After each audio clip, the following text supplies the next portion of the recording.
Howdy folks, it is your good friend Mr. Nasty Clamps with yet another video for you. This one is not nasty, it's actually in good taste, it's healthy, it's good for you. Let me explain why. A few months back I did a video entitled Airports, Barf Bags, and Strobes, you may remember it. And I talked about how when you go through an airport and you get on an airplane, you can get the barf bag, you can combine it with one of your strobes and a nasty clamp, and turn it into actually a very cool little lighting instrument.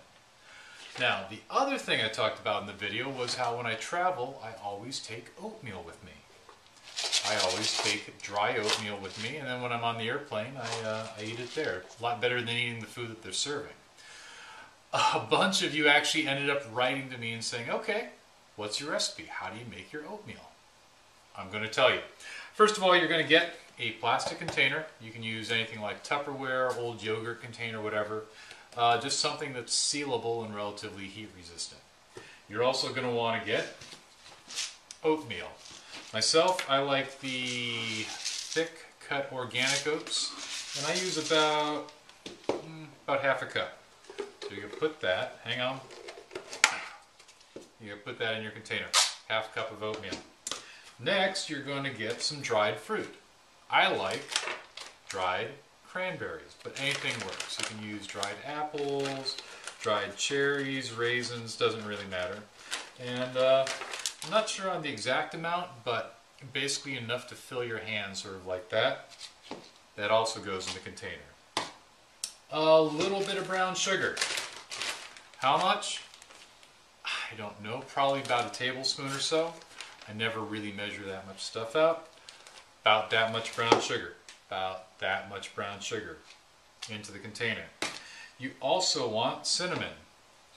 About half a tablespoon, maybe a tablespoon if you really like it cinnamony, but there, that is going to be good and cinnamony. And my secret ingredient is I also add a little bit of allspice, just a little bit. Two last things that I add. One of them's optional. I get some chopped nuts. A lot of people like walnuts or pecans. I like chopped toasted pumpkin seeds. They're healthy for you. They're packed full of protein. They taste fantastic. And then something that's optional, you don't have to do it. I add a little bit of whey protein. I'm kind of a protein fanatic. And I add just a little bit, just about a half a scoop there. Helps thicken up the oatmeal and even adds a little bit of texture to it, a little bit of taste.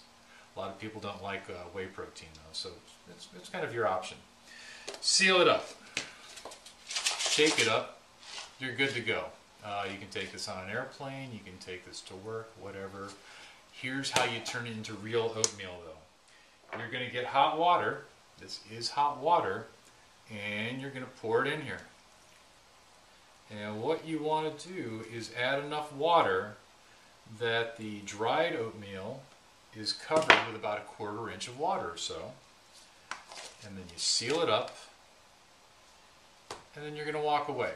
Walk away for about 15 or 20 minutes. When you come back, all that hot water is going to combine with the oatmeal. Everything's going to get reconstituted. The dried fruit's going to plump up. It is going to taste fantastic. And in fact, it is going to be the best oatmeal you have ever had. I guarantee it. So, there you go. Dried oatmeal, cinnamon, allspice, some dried fruit, a little bit of brown sugar. Oh, we're all out of chopped nuts. And if you like a little bit of extra protein, a little bit of whey powder. That's all you need for the best oatmeal you will ever have in your life. Stay nasty and stay healthy. See you later.